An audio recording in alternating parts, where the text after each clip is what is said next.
Hello बच्चों, let's read the question. And the question say the charge flowing through a conductor varies with a time as q is equal to 8t minus 3t square plus 5t cube.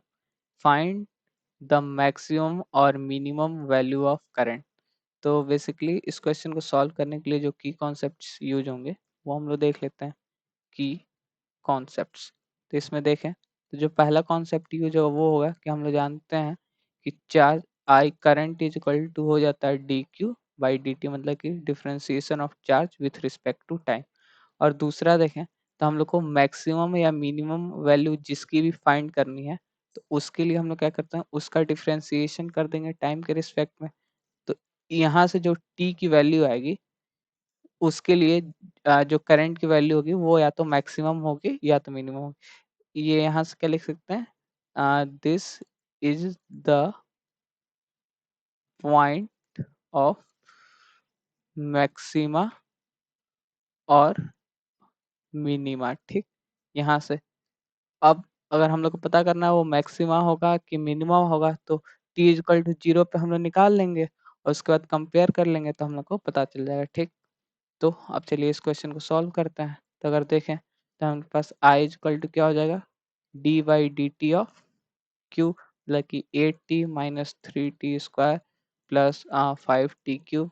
तो यहाँ से देखें तो i की value क्या आ जाएगी, 8 minus 6t plus ये sorry ये 5 है. तो देखें तो ये हो जाएगा 15t स्क्वायर. ठीक, ये हो गया i की वैल्यू आ गई हम लोग के. अब हम लोग i एट जीरो निकाल लेते हैं यहीं पे, i at t equal to zero. तो हम लोग देखें तो ये आ जाएगा, ये हो जाएगा 8 एम्पियर. ये हम लोग ये इक्वेशन 1 सपोज कर लेते हैं, ये इक्वेशन हम लोग 2 सपोज कर लेते हैं. ठीक, तब हम लोग को देखना है कि मैक्सिमम या मिनिमम वैल्यू निकालनी है. तो D I by D T को जीरो करके हम लोग पॉइंट निकालेंगे कि किस टाइम पे मैक्सिमम या मिनिमम वैल्यू मिली. तो यहाँ से देखें तो D by D T of I मतलब कि 8 minus 6t plus 15t square is equal to zero. यहाँ से देखें तो ये जीरो हो जाएगा, माइनस ऑफ 6 प्लस 30 T is equal to zero. तो यहाँ से टी की वैल्यू क्या आ जाएगी, हाफ आ जाएगी. ठीक, सॉरी 1/5 सेकेंड्स आ जाए, मतलब कि t is equal to 1/5 second पे या तो करंट की वैल्यू मैक्सिमा होगी या तो मिनिमा होगी. अब हम लोग i की वैल्यू निकाल लेते हैं. तो लिख लेते हैं i current at t is equal to 1/5. तो अगर देखें हम लोग तो ये क्या हो जाएगा, i हम लोग यहाँ लिखें तो i का इक्वेशन क्या था, 8 minus 6t plus 15t square. तो ये क्या हो जाएगा, 8 माइनस 6 1/5 प्लस 15 इंटू 1/5 स्क्वायर.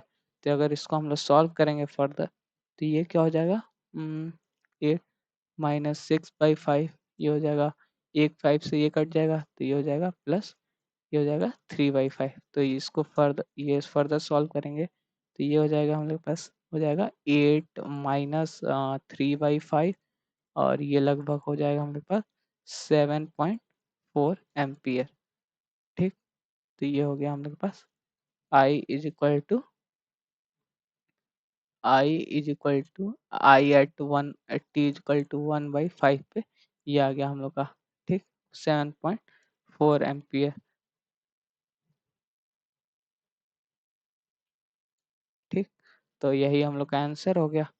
तो हम लोग से क्वेश्चन में क्या पूछा था, फाइंड द मैक्सिमम या मिनिमम वैल्यू. तो जो हम लोग का